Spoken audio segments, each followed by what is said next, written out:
You need to practice presence in non-challenging situations. Invite presence into your life in non-challenging situations, because otherwise there may not be enough presence for you to arise when challenges come. So, whenever you are waiting somewhere, be present.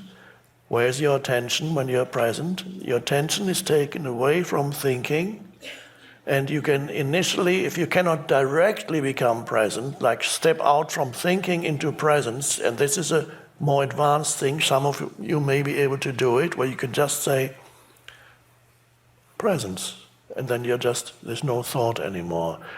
And this is an amazing achievement, the greatest achievement perhaps in your life, if you could step out of thinking when you want to, when you realize it's pointless, I don't need thinking, I can just be aware, and then you step out of thinking into...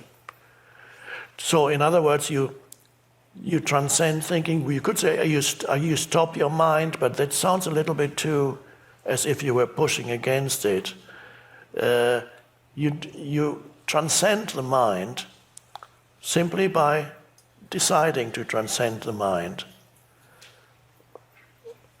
And that's an amazing achievement. If your whole life is, let's say, everything you did in life ended in total failure, and then all these total failures took you to this point of realization where you're able to transcend thinking. It means your life has been a total success, even if you're in prison for the rest of your life.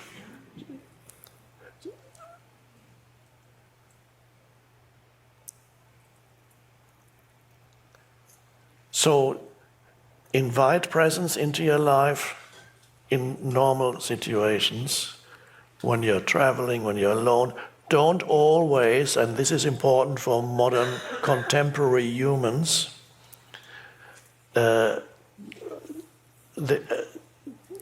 these devices that we have they haven't been around for that long. All these smartphones, computers, iPads, and other pads that constantly occupy your mind, that constantly stimulate mental activity, a lot of which has no useful purpose at all, but it seems to be also important. It's not. So you need to be careful that your mind is not taken over by these devices that simply amplify something that was already there in humans, has already been there in humans for thousands of years, this incessant stream of thinking. And now it's stimulated by these and amplified by these devices. So it's what's going on my Facebook page? What's happening there? What's going? Now there are. This has become a part of people's ego. So that you have an externalization of ego. Ego is living through a mental image of who you are. It's not being yourself, but being who you think you are, having a mental image. The ego is Narcissus, the ancient Greek myth, the young man who looked before there were mirrors or selfies. The young man looked into a pool of water and saw himself there for the first time. And it was very beautiful, and he fell in love with his own image. That's the myth of Narcissus. He fell in love with his own image. And then from then on things went downhill for him. Now, he fell in love with his own image is not talking about real love. he became obsessed with his own image. Is really what it was. He became obsessed. I am so beautiful. So he started to develop a self-image. There he was, here, and there's the image me. And that is important. This myth describes the beginning of the arising of the human ego. Of course, nowadays it's not the pool of water, it's the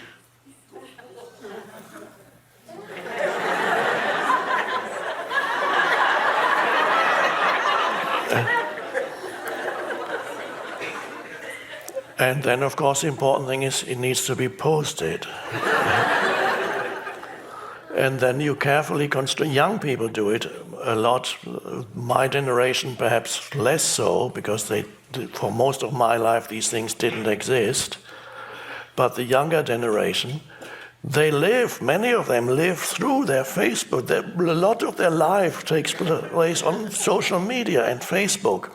And they have a carefully constructed image on their Facebook where they post the things that they think people would envy, and people show how great their life is. And so you construct this Facebook image of who you are, and you can live through that. That adds another layer to the ego.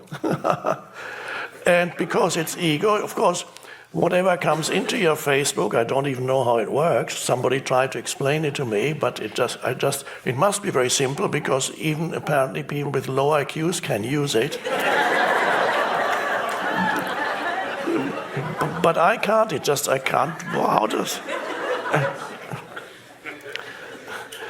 There was a time when I sent things to my office, and I wrote a few things for patients, and that was lovely. And I haven't done that in a while. I may do it again, and I may attempt one more time to master the use of Facebook so that I can post things, not selfies to enhance, but more useful things, because these things can be used for consciousness too. In most cases, unfortunately, they keep people in unconsciousness. So be careful with these things. You need to keep spaces in order to practice presence in your life. You need to keep spaces in your life when you're not interacting with the devices. One good thing, for example, is in your bedroom. This is recommended by Ariana Huffington. That was her idea. She said, there's no device ever in my bedroom. I have books there, but there's no television, there's no phone, nothing. That's one good thing. And then when you go for a walk in nature, not be constantly at the mercy of any signal that says some incoming message or email, or need to check this or that. So, because they can clutter up your mind totally. The social media part of it, the text messages, the emails, can lead to a totally cluttered mind.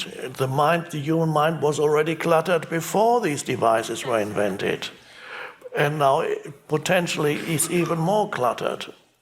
And clutter means, but the word clutter means complete lack of spaciousness. There's always some noise going on in there. And so if you do that for years, then you can see it in people's eyes, that complete lack of the field of awareness is lacking, spaciousness is lacking. It's not that they don't have it, but it's totally obscured. And so when it's totally obscured, then you can see it after some years of living like that. Then there's this absent look in their eyes. Because the intention is never there, it's always there. It is so important, they're thinking, and even when they're listening to you, they're not really listening, they're here, they're listening to their thinking.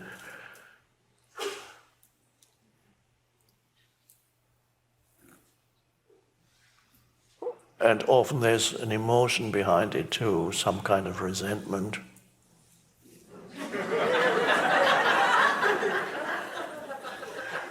Things are not going the way I expect them to go. So this is the unawakened, signs of the unawakened state, unconscious state.